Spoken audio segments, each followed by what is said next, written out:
প্রিয় দর্শক, প্রীতি এবং শুভেচ্ছা নেন। আমি সাজ্জাদ কাদির এই মুহূর্তে আপনাদের সামনে কথা বলতে এসেছি।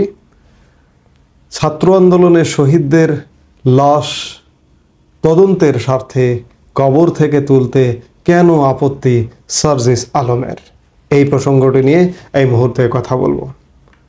বৈষম্য বিরোধী ছাত্র আন্দোলনের একজন গ্রেট লিডার, অন্যতম প্রধান লিডার সার্জিস আলম। 1 মাসে লিডার হওয়া যায় বা 3 মাসে লিডার হওয়া যায়, বাংলাদেশে পৃথিবীর ইতিহাসে দেশের প্রধান লিডার হওয়া যায়, এটি বাংলাদেশের মতো এরকম ঘটনা আপনি পৃথিবীর কোথাও খুঁজে পাবেন না। এই যে গত আগস্ট মাস থেকে বা জুলাই মাস থেকে এত শর্টকাট মেথডের চর্চা হচ্ছে, আর এই যে সার্জিস আলমরা নেতা হয়েছেন 1 মাসের আন্দোলনে। আপনি একটু ফিরে যান তো পেছনের দিকে। আমাদের স্বাধীনতা মুক্তিযুদ্ধের আন্দোলনের যে প্রধান নেতা যারা ছিলেন, বঙ্গবন্ধু শেখ মুজিবুর রহমান থেকে শুরু করে তাজউদ্দিন আহমেদ, সৈয়দ নজরুল ইসলাম, কামারুজ্জামান, ক্যাপ্টেন মনসুর আলী বা এই পর্যায়ের যারা নেতা ছিলেন, তাদের সংগ্রামটা কত বছরের ছিল? 24 বছরের সংগ্রামের ফলে নেতৃত্ব দিয়ে জেল জুলুম ভোগ করে তারা নেতা হয়েছিলেন এক একজন।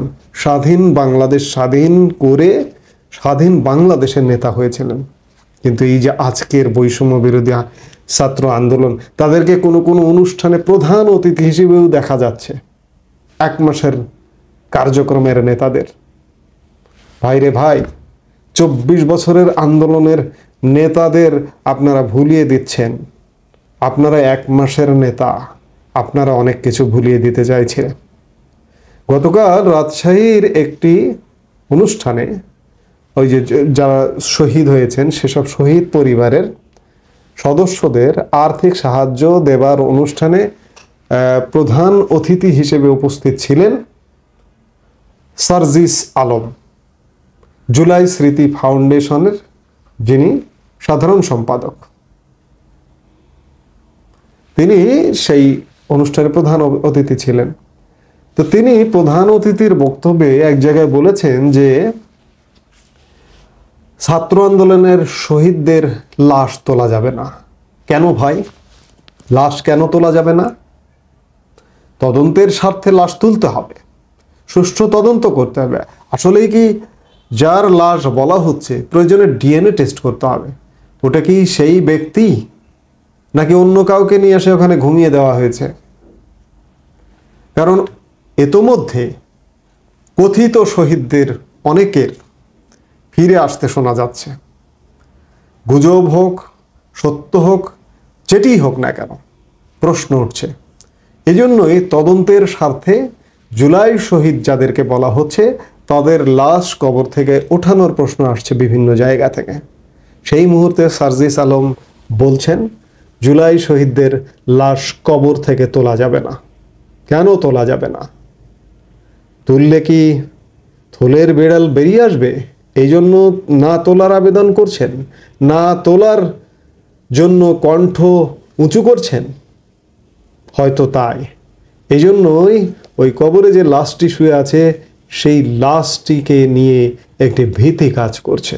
এই ভীতি থেকেই বলা হচ্ছে যে লাশ তোলা যাবে না।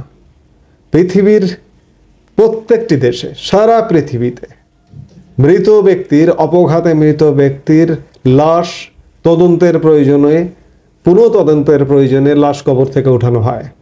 আরেকটি লক্ষণীয় বিষয়, সার্জিস আলম বলছেন যে 75 শহীদদের লাশ কবর থেকে যদি না ওঠানো হয় তাহলে এবারের শহীদদের লাশ কেন ওঠানো হবে?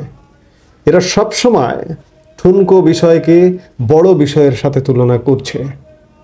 এই যে গতকাল শহীদ বুদ্ধিজীবী দিবসেও প্রধান উপদেষ্টার প্রেস সচিব তিনি এক কথায় বললেন, এক বক্তব্যে বললেন সাংবাদিকদের সাথে যে আজকে যে শহীদ বুদ্ধিজীবী দিবস, এই বুদ্ধিজীবী যাদেরকে বাড়ি থেকে তুলে নিয়ে যাওয়া হয়েছিল, তেমনি জুলাই আগস্ট আন্দোলনকারীদের পুলিশ ধরে নিয়ে গিয়েছিল, তুলে নিয়ে গিয়েছিল।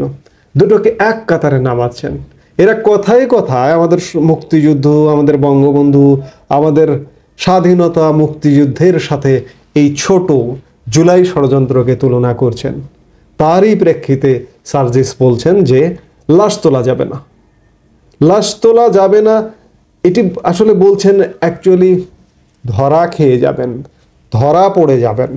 এরা এই শহীদদের লাশ কখনোই তুলতে দেবেন না, এরা সুষ্ঠু তদন্ত হতে দেবেন না, একতরফাভাবে বিচার করবেন। যাদের বিরুদ্ধে অভিযোগ তাদের বিচার করবেন, বিচার করে ফাঁসিতে ঝোলানোর ভয় তারা করছেন। এটি পরিষ্কার।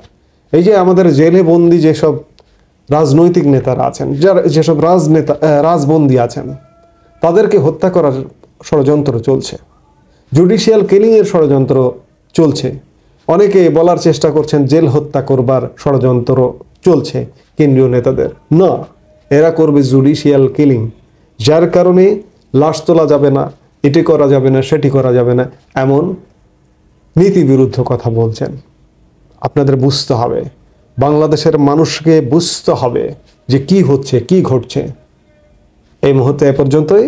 সবাই ভালো থাকুন, সুস্থ থাকুন। আমার স্বাধীনতা মুক্তিযুদ্ধের স্লোগান জয় বাংলা বলে আমি আমার এই বক্তব্য শেষ করছি। জয় বাংলা।